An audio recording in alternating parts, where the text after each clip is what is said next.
Hello friends, दोस्तों आज हम शिक्षा के मंदिर में हैं और यहाँ पर हम इस स्कूल के प्रिंसिपल से अपॉइंटमेंट लिए हैं कि आज वो जो शिक्षा व्यवस्था वर्तमान में है उसके बारे में हमसे कुछ बात करें और बच्चों के भविष्य के बारे में, उनकी आगे कैसी पढ़ाई होगी और उनका सत्र कैसे चलेगा, इसके बारे में बहुत सारे लोगों को कुछ समझ नहीं आ रहा है कैसे होगा। कुछ बच्चे तो यहाँ तक कह रहे हैं कि ये पूरा का पूरा सत्र लॉकडाउन में ही बीतेगा। तो ये सब जो क्वेश्चंस हैं, इनके कुछ आंसर हम आज जानेंगे नावल इंटरनेशनल स्कूल के principal Shri Azad Ahmad. Hello friends, दोस्तों आज हम हैं नावल इंटरनेशनल स्कूल के प्रिंसिपल मिस्टर आज़ाद आलम जी के पास। ये प्रिंसिपल के साथ साथ बहुत सारे और पद पदवी इनके पास है, इनसे हम जानकारी हासिल करेंगे। दोस्तों कुछ संबंध ऐसे होते हैं कि जो ताउम्र चलते हैं, शुरुआत से शुरू होते हैं और उनके बीच में कोई स्वार्थ नहीं होता है, बस होता है प्यार जो है। तो दोस्तों आइए मिलते हैं आज़ाद सर से। सर स्वागत है आपका। सर कैसे हैं आप? रोजा में आपको परेशान किए, आपको तकलीफ तो नहीं है? नहीं सर, ये तो हमारा सौभाग्य है कि आप जो सर आपसे कुछ हमारे क्वेश्चंस हैं जी, उसी के बारे में जानना चाहेंगे। जी जी, तो आप तैयार हैं हमारे क्वेश्चन? जी बिल्कुल अवश्य। सर आप पहले अपने स्कूल के बारे में बताइए कि आपके यहाँ क्या क्या पढ़ाया जाता है। जी जी जी ज़रूर बताएंगे सर। जैसा कि आपके संज्ञान में ये बात होगी ही कि विद्यालय की स्थापना सन 2010 में हुई थी।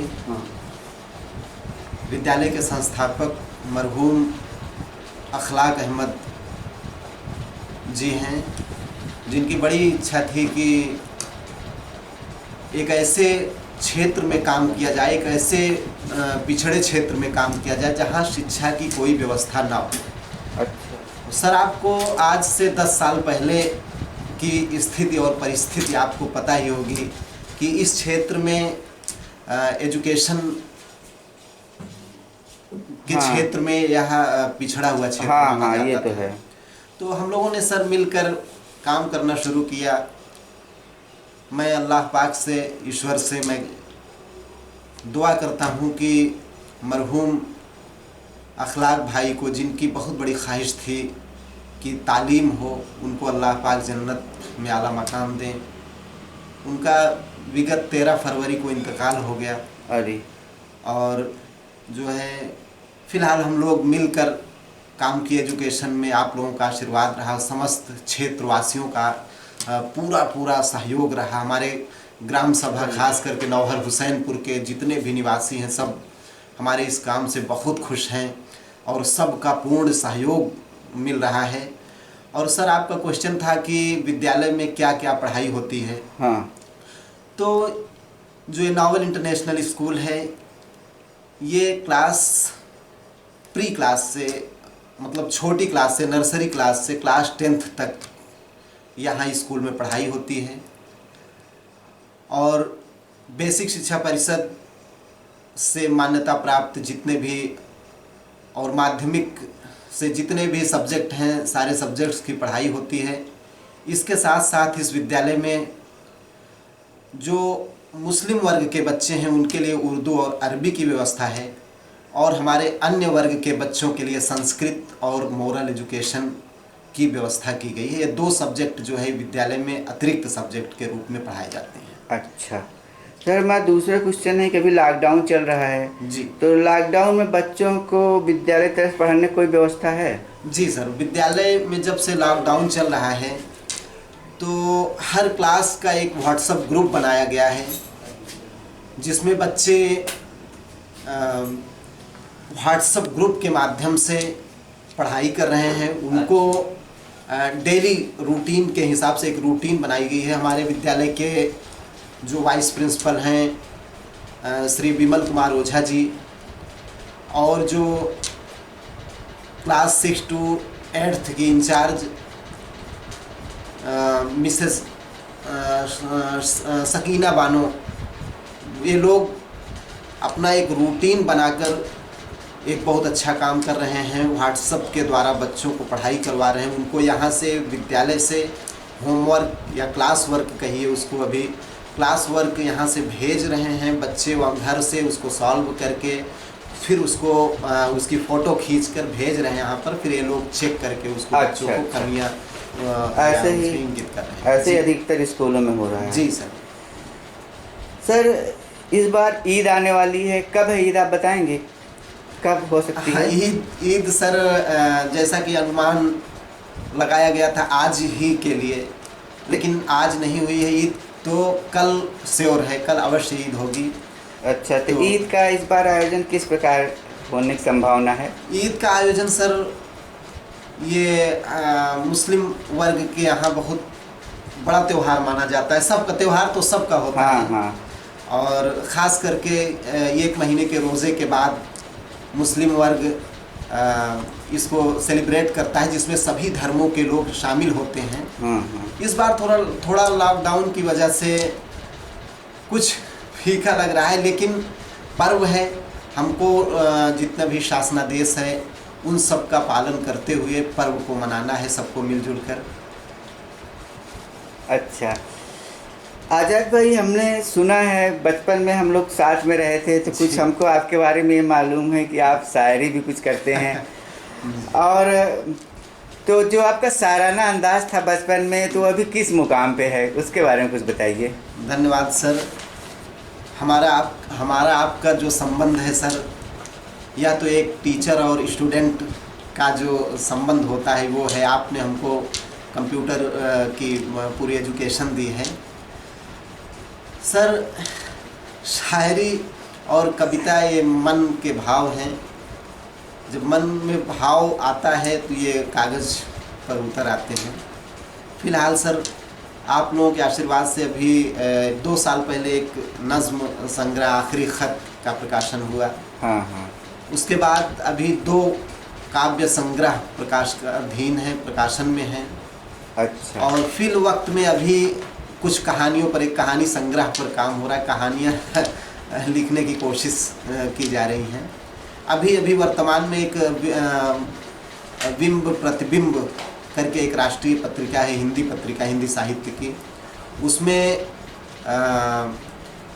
हमारी कविताओं पर कुछ आलेख प्रख्यात समालोचक डॉक्टर अनिल पांडे सर के द्वारा किया गया है, जिसका प्रकाशन अभी 1 महीने के अंदर वो पत्रिका आने वाली है। तो उसमें कुछ 8-10 कविताएं और जो है इस पर वार्ता की गई है। अच्छा। तो आपकी रचनाएं प्रकाशित हो चुकी हैं? जी हाँ। आकाशवाणी से भी प्रसारण होता रहता है, अक्सर रिकॉर्डिंग होती रहती है। हाँ, हमने फेसबुक। तो अभी आपका कार्यक्रम जो चल रहा है, तो आखिरी खत और भी कुछ रचनाएं प्रकाशित हुई हैं जी, और आकाशवाणी पे आप आ रहे हैं। जी। अच्छा, चलिए, बहुत बहुत धन्यवाद। और सर अगला क्वेश्चन है कि अभी देख रहे हैं कि राजनीतिक माहौल कैसे है, तो आप हमको, हमारे दर्शकों को बताइए कि वर्तमान राजनीति और हमारा भविष्य जी, इसके बारे में, इस टॉपिक पे कुछ बताइए, 2 लाइनें। देखिए सर, किसी भी राष्ट्र, किसी भी देश में राजनीति और राजनीतिक पार्टियां तो होंगी ही, बिना इनके शासन तो होगा नहीं। तो विभिन्न राजनीतिक पार्टियों की विभिन्न विचारधाराएं होती हैं। हमको सभी राजनीतिक पार्टियों की अच्छी विचारधाराओं को ग्रहण करना है। वाह भाई, और वाह। उसको एनालिसिस करके किसी भी पार्टी का सपोर्ट करना है। बाकी हम सब भारतीय हैं, हम सब एक हैं, चाहे किसी भी धर्म के हों, किसी भी वर्ग के हों, किसी भी संप्रदाय के हों, किसी भी पार्टी के हों, हम सबसे पहले भारतीय हैं, सबसे पहले हिंदुस्तानी हैं। अच्छा, ईद आने वाली है। ईद पे अपने जो विद्यालय के कर्मचारी हैं, जो विद्यालय के छात्र हैं और जो आपके दोस्त हैं, इनको कुछ शुभकामना देंगे हमारे चैनल के माध्यम से? जी बिल्कुल सर, हमारी तरफ से, विद्यालय की तरफ से, विद्यालय प्रबंधन की तरफ से सभी कर्मचारियों को, सभी छात्र छात्राओं को, सभी क्षेत्रवासियों को, समस्त भारतवासियों को या संपूर्ण संपूर्ण विश्व के लिए मंगल कामनाएं इस ईद के पावन पर्व पर मैं प्रेषित करना चाहता हूं। Thank you sir. और सभी को ईद की बहुत बहुत शुभकामनाएं। सर एक क्वेश्चन मेरे मन में, जी। जैसे 30 तारीख को सपोज कीजिए लॉकडाउन खुल जाता है पूरी तरह से, जी जी। तो क्या जून में नया सत्र फिर से प्रारंभ होने की संभावना है कि अभी ऐसा कुछ आपके पास नॉलेज है कि नहीं? हाँ देखिए सर, ये जो अभी तो फिलहाल लॉकडाउन चल ही रहा है। हाँ। बाकी जो हम लोगों की तैयारियां हैं कि जैसा भी शासनादेश आता है हम लोग उस शासनादेश का पालन करते हुए, पूर्णतया पालन करते हुए, अपने बच्चों को, अपने स्टाफ को, सबको की जो है सेफ्टी को देखते हुए कि कहीं से कोई असुविधा न हो, हम लोग तैयार हैं। सरकार का जैसा ही, गवर्नमेंट की जैसा ही शासनादेश आता है कि इस तरह से बच्चों की पढ़ाई करवाना है, इस तरह से बैठाना है, जो भी सरकार गाइडलाइंस हम लोगों के लिए जारी करती है उसको पूर्णतः पालन करने के लिए हम लोग तैयार हैं और उसको जो है बच्चों के लिए कक्षाएं खोलने के लिए तैयार हैं। ये वीडियो जो है आपके स्कूल के बच्चे भी देखेंगे और भी बहुत सारे छात्र देखेंगे, जी तो इस लॉकडाउन में छात्रों को कुछ संदेश दीजिए जिससे उनका भविष्य बेहतर बने। जी जी अवश्य। छात्र छात्राओं से यही कहना है कि लॉकडाउन तो ये आकस्मिक परिस्थिति है जो हम सबको, जिसके तहत हम सब ये बाध्य हो गए हैं अलग होने के लिए। बाकी हम बच्चों को, अपने प्यारे बच्चों को, स्कूल के बच्चों को बहुत मिस कर रहे हैं। कोई भी स्कूल हो और कोई अपने छात्र छात्राओं को बहुत याद करता है। ऐसे समय में हर बच्चे की याद आती रहती है और अभी हम लोग साथ में होते, पढ़ाई होती रहती, बच्चे पढ़ते रहते, लेकिन परिस्थितिवश ऐसा नहीं हो पाया है। तो बच्चों से हमारा यही कहना है कि बच्चों को जो कुछ भी पढ़ाया गया है विद्यालय से, और बच्चों के पास अभी जो भी शिक्षण सामग्री है, जो भी संसाधन है, उस संसाधन का उपयोग करते हुए बच्चे पढ़ाई पर ध्यान देते रहें, क्योंकि एजुकेशन मस्ट है, पढ़ाई मस्ट है। और देखा गया है कि बच्चे अगर पढ़ाई से थोड़ा सा 10 दिन, 15 दिन या 1 महीने दूर हो जाते हैं तो फिर दोबारा से उनके लिए वो एटमॉस्फेयर बनाने में काफ़ी मुश्किल आती है। सही बात। तो बच्चों को पढ़ाई से जुड़े रहना है, बच्चों को जो है पढ़ाई नहीं छोड़नी है, घर पर पढ़ते रहें, विद्यालय से कांटेक्ट करते रहें। कुछ नहीं समझ में आ रहा है, हमारा फ़ोन नंबर है, हमारे मोबाइल पर फ़ोन करें। और स्कूल के एकेडमिक इंचार्ज हैं विमल ओझा जी, सकीना मैडम हैं, उनके साथ आप संपर्क में हमेशा बने रहें। बच्चों से यही कहना है वे अपने टीचर्स के, अपने विद्यालय के संपर्क में हमेशा बने रहें, जिससे उनको पढ़ाई लिखाई में कोई भी असुविधा हो रही, वह तुरंत निसंकोच हम लोगों से संपर्क कर सकते हैं। सर आपसे बात करके बहुत अच्छा लगा। अब अंतिम क्वेश्चन समाज के भाईचारे के लिए, सर जैसे मेरे कुछ दोस्त हैं वो कह रहे हैं कि जो हमारे मुसलमान भाई हैं इस गवर्नमेंट में उनको जैसे दोहरी नागरिकता, मतलब दोयम दर्जे की नागरिकता, ऐसा वो फील कर रहे हैं कि दोयम दर्जे के नागरिक हैं। जी जी जी। तो क्या ये सही है? आप इस बारे में कुछ कहेंगे? सर इस बारे में तो हम कुछ नहीं कह सकते हैं। अब अभी इससे पहले आपको बताया सर कि राजनैतिक पार्टियां ही, विभिन्न राजनैतिक पार्टियां ही सत्तासीन होती रहती हैं। सत्ता उन्हीं के हाथ में रहती है, कभी इनके, कभी उनके, कभी उनके, और सभी राजनैतिक पार्टियों की अपनी अपनी विचारधारा होती है। हाँ सही बात। तो अब किस राजनैतिक पार्टी की कौन सी विचारधारा है, ये कुछ प्रत्यक्ष होती है, कुछ अपरोक्ष होती है। तो इसके लिए बहुत वो नहीं है। बाकी सारी गवर्नमेंट का कर्तव्य होता है कि उसके लिए प्रजा बराबर, उसके लिए जाति, धर्म, संप्रदाय तो कोई मायने नहीं रखता है हमारे ख्याल से। तो ऐसा कुछ नहीं है, ऐसा कुछ नहीं होना चाहिए। और जी ऐसा कुछ नहीं होना चाहिए। सरकार के लिए तो उसका प्रत्येक नागरिक महत्वपूर्ण है, चाहे वो जिस जाति, धर्म, वर्ग, संप्रदाय का हो, उसके लिए तो वह उसका नागरिक। अभी भी ऐसा कुछ नहीं है? नहीं, ऐसा तो हमारी समझ में कुछ नहीं है। चलिए, बहुत बहुत आपका आभार कि आप हमारे चैनल पे आए, हमारे दर्शकों को अच्छी अच्छी जानकारी दी। बहुत बहुत धन्यवाद thank you sir, thank you. दोस्तों अभी हम आज़ाद भाई के ऑफिस में ही हैं। यहाँ इनका एक कोटेशन मुझे बहुत अच्छा लगा, ये हर व्यक्ति के लिए बहुत ज़रूरी है। आपको पढ़ कर सुनाते हैं। अगर आप ज़िंदगी में मिलने वाली हर खुशी के बाद खुदा का शुक्रिया अदा नहीं करते तो आपको कोई हक नहीं बनता कि आप अपने आंसुओं के लिए उसे दोष दें। वाह भाई वाह, बहुत अच्छा। ये जी, डोंट रीड सक्सेस स्टोरीज।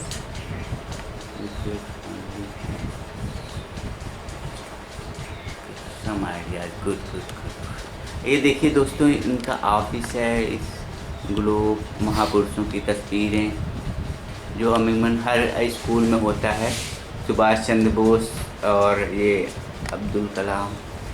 और यहाँ पर इनका जो भी ये इन्होंने, और देखिए अभी बता रहे थे प्रकाशित रचनाएं, देखिए जो आखिरी खत और मेरे महबूब, ये तो मैंने पढ़ा भी है। और ये इनकी फाइलें और इनका ऑफिस। दोस्तों बहुत ही सज्जन व्यक्ति हैं। इनको आप देखेंगे, इनके पिताजी भी गवर्नमेंट एम्प्लॉई हैं और इनके भाई भी गवर्नमेंट एम्प्लॉई हैं और ये खुद करोड़पति हैं। लेकिन कभी भी इनके आप चेहरे पर कोई अहंकार नहीं देखेंगे। अभी आपको ऐसी ऐसी बातें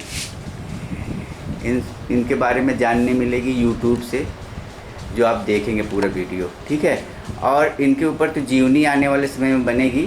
तो फिलहाल अभी ये शुरुआत है, तो आप देखिए कभी भी आपको। और एक बात इनको ये आपकी जानकारी के लिए बता दें कि इनके स्टाफ जो है जो क्लोज स्टाफ है अधिकतर ब्राह्मण ही है।